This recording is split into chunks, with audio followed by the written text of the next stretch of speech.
This video is sponsored by OWC. So these right here are the new Sony LinkBuds, and I just want to cut right to the chase and talk about why these are pretty interesting.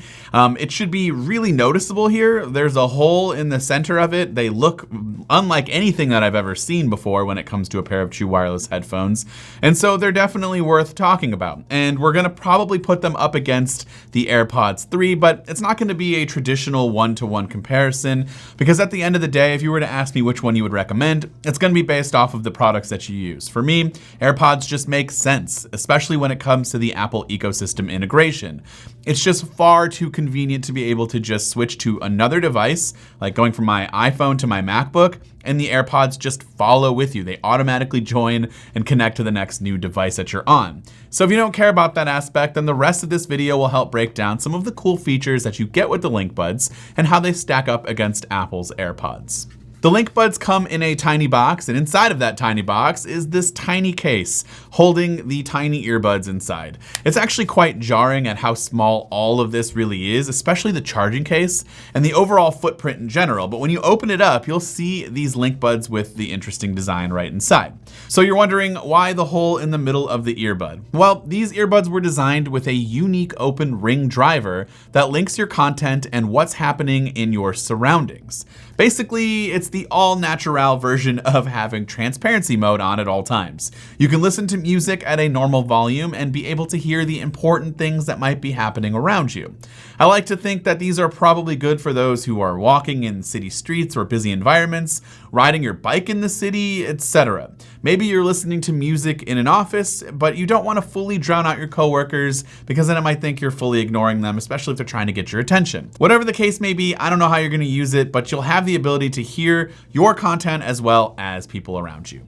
Now, you can also drown out the background noise if you really try, just by kind of cranking up the volume. I'm not entirely sure that this transparency is really better than Apple's transparency mode, because that actually uses microphones to amplify the sound, but I think the LinkBuds are just a bit more balanced, and again, it's more of a natural feeling when you're kind of getting all the environment as well as what you're listening to. Another really interesting feature about the LinkBuds is how you control media playback. Do you just tap the bud in your ear like every other pair of wireless headphones? Nope. You actually tap your skin right outside of the ear. You do this. And seriously, it's crazy, but it works. You can download the Sony headphones app because you'll want to remap what the double tap gesture does. Out of the box for me, both sides were set to exactly the same thing, which was play pause. That's not super efficient, but again, you can adjust that. Maybe have one side to volume, the other side for skipping tracks, etc. You can also adjust the EQ for these earbuds inside of the app, which is a good thing and important because honestly, these headphones kind of need a little bit of adjusting. It makes sense, right? I mean, there is a hole in the center of the earbud, so yeah, you're gonna get some noise bleed. While they are pretty snug inside of the ear, the hole does reduce bass a bit, and so that's to me where I would maybe focus my adjustments in the EQ, especially compared to the AirPods, but I'd say that the sound quality is slightly above average on the LinkBuds, maybe a 7 out of 10 with the adjustments made. But I do think the AirPods 3 sound a little bit better to me. But again, these aren't bad, just they're, interesting considering the design choice. As far as comfort goes, I'd like to think they're right on par with AirPods 3, which is probably the pair of headphones that go in ear that I can wear for the longest period of time. I can wear both of these for a good length of time, maybe around 2 hours before they start to kind of hurt my ears a little bit. And my ears are pretty sensitive, so it's possible that you can listen longer than 2 hours, but for me, I max out at around that 2-hour mark.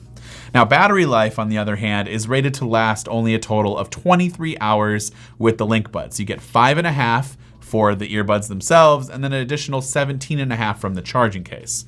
AirPods 3, on the other hand, you get 6 hours of listening, so it's pretty close, but the charging case gives you up to 30 hours total, so 24 hours with the charging case.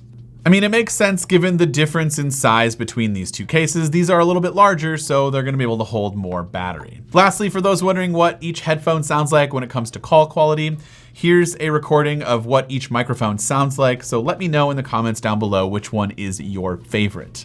So this is the microphone on the Sony LinkBuds. This is what it would sound like to other people who you might be talking to while on a phone call, so yeah. Let me know in the comments. And real quick, here's what the AirPods 3rd generation sound like in terms of call quality, or the microphone for call quality. Again, please let us know which one you prefer in the comments down below. Both headphones retail around $179, and of course I would love to hear your thoughts about these new Sony LinkBuds in the comments down below. Before we end today's video, I do want to give you more information about today's sponsor, OWC.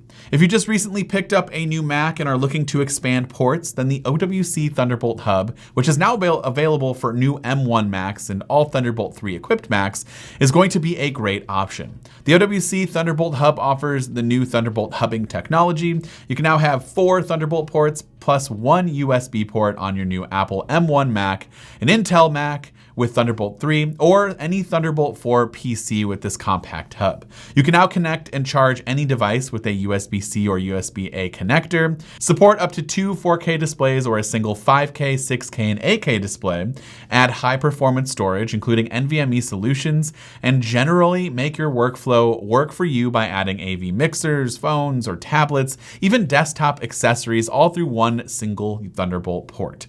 The OWC Thunderbolt Hub is available now, and you can click the link in the description down below to pick up one or any other products from OWC that you might be interested in. This has been Dan with MacRumors. Thanks so much for watching, and I hope to see you around in the next video.